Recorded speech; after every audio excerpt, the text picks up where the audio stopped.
Hello, everybody. Happy Friday. I want to give you guys just one more thing to think about before we cruise into the weekend and get caught up in the actual game, because we are going to be getting a game pretty soon here, and we're obviously going to be focusing on that. But I want to give you guys another angle to consider things when it comes to this team.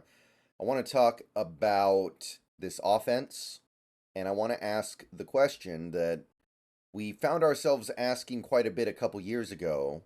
Last year, we didn't really do very much of it, but now this year, I got to bring it back. And I'm not sure if the answer is yes, but I'm seeing some data here, more charts from some of the good people on X talking about one particular thing that makes me wonder.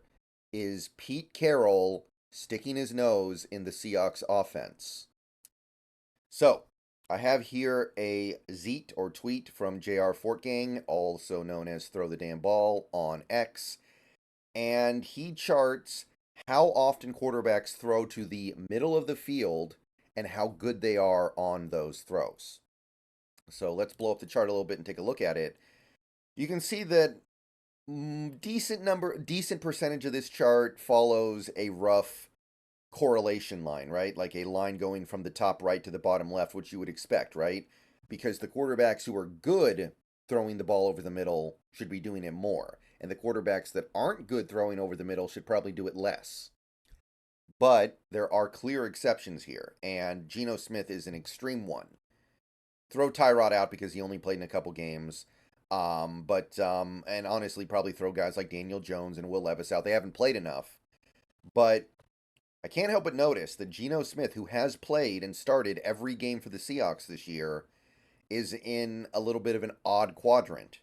His EPA on middle of field throws is quite good. It's above zero point 0.4. It's up here with guys like Tannehill, Garoppolo, Cousins, Stroud, Purdy, and Goff. He is one of the upper echelon quarterbacks in generating good outcomes when he throws the ball over the middle of the field. However, despite this, he is right near the back of the line in terms of the percentage of his dropbacks that have passes that go over the middle. If you look here, it's less than 25%. And assuming that he's using the logo as the actual point of data, he's literally last, just behind Kenny Pickett. So Geno Smith is very good at producing good results when he throws over the middle, but he almost never does. Why could that be? We used to have Russell Wilson here at quarterback, and Russell Wilson was never good at throwing the ball over the middle.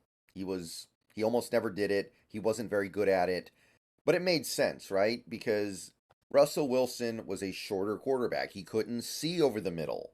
So, yeah, he's going to struggle to make things happen throwing the ball in between the hash marks. He was a guy who excelled to the sidelines.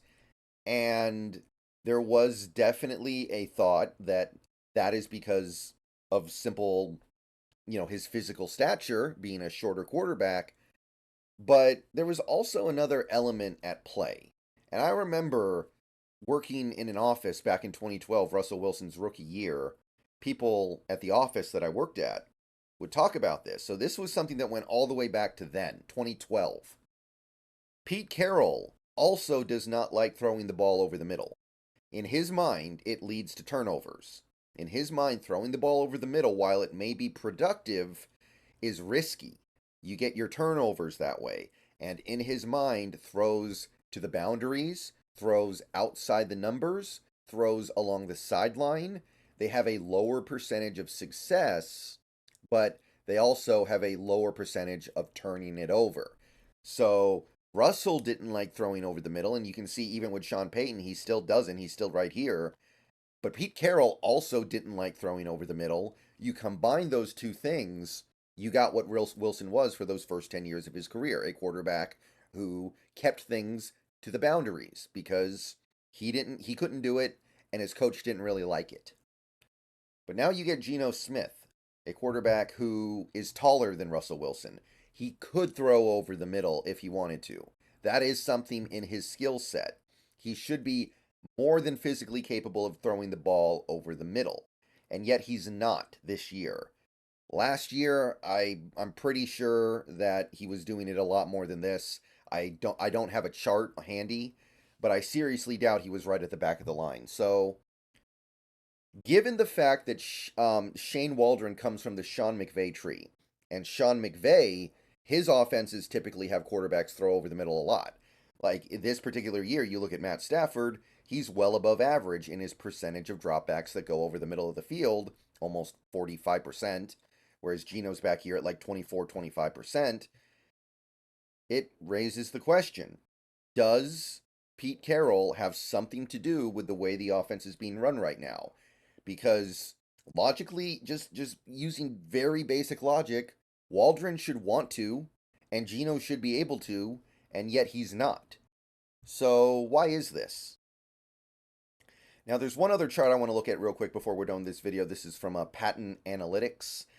This has basically just a data set showing every quarterback, every starting quarterback in the NFL right now ranked by negative play rate. So the lower your negative play rate, the better. A negative play is basically a play that hurts your team, an interception or a interception worthy play, a sack, a fumble, just basically any play where the outcome is particularly bad. Geno Smith has one of the lowest negative play rates in the NFL. Throw out Kyler because he's played one game. He is in the top 5 with Stafford, Goff, Carr, Burrow, and Geno. He's right there with Stroud. He's above Mahomes, above Wilson, above Pickett, above Herbert. So, in fairness, if this is the plan, if this is the intention, then yeah, Geno Smith is doing a good job avoiding negative plays by avoiding the middle of the field. However, I would point out that his interception rate is actually higher than most of the guys in this on this list. It's probably near the middle. It's not like super high, but I think it would be in the worst half of the league. I do think his interception rate would be a little bit worse off. So, if you're just trying to prevent turnovers, then this strategy isn't working as well as you seem to think. Like, if this was working in theory, then you would see Geno Smith very low on the interception rate, but he would probably have a higher sack rate. He would probably have a lower completion percentage. And basically, we'd be turning the ball over less, but punting more. Because in Pete Carroll's mind, theoretically, a punt is something he's totally fine with because he trusts his defense. But turnovers, he doesn't, because that can put your defense in a really bad position.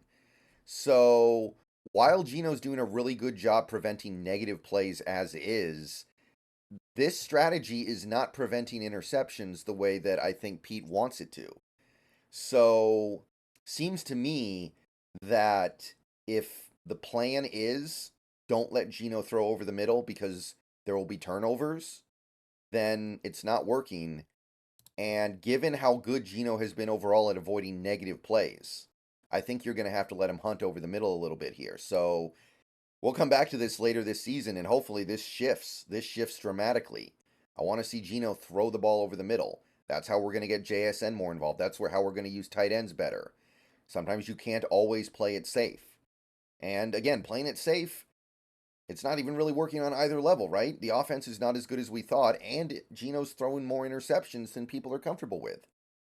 So let me know what you think about all this. I found this very interesting personally.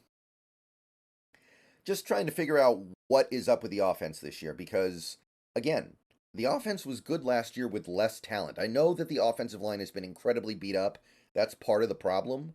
But the offense should be, as of right now, clicking. You've added JSN when you didn't even really have a slot receiver last year.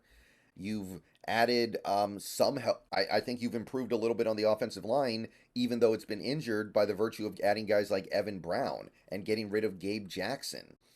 I think that the players we added Zach Charbonnet instead of Rashad Penny, who missed most of the season, so he was basically a non-factor anyway.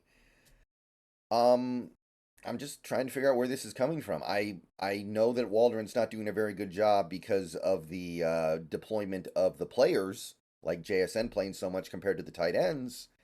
But it's hard for me to believe that this is a Shane Waldron thing. This should be his thing.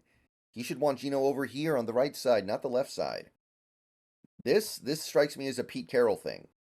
So, is Pete involved in the offense right now? Is he interfering with things? What do you guys think? I want to hear it. But this is how I interpret this. And then I look at something like this and I see that Geno's actually doing a very good job avoiding negative plays. And I do think, look, you're going to have to be willing to let him risk it a little bit more here because he's proven that he can avoid negative plays with the best of them.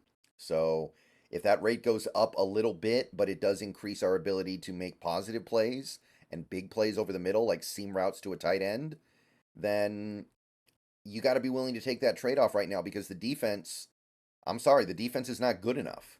Our defense is not good enough to just say, oh, we'll punt 8 times a game and the defense will come through. It won't. Okay. See you guys later. Go Hawks. Maybe another video later today. Streaming tonight on Twitch in all likelihood. See you guys there. Or see you tomorrow. Go Hawks. And yeah, I'm just trying to make sense of all this because you got to admit it doesn't make a heck of a lot of sense right now.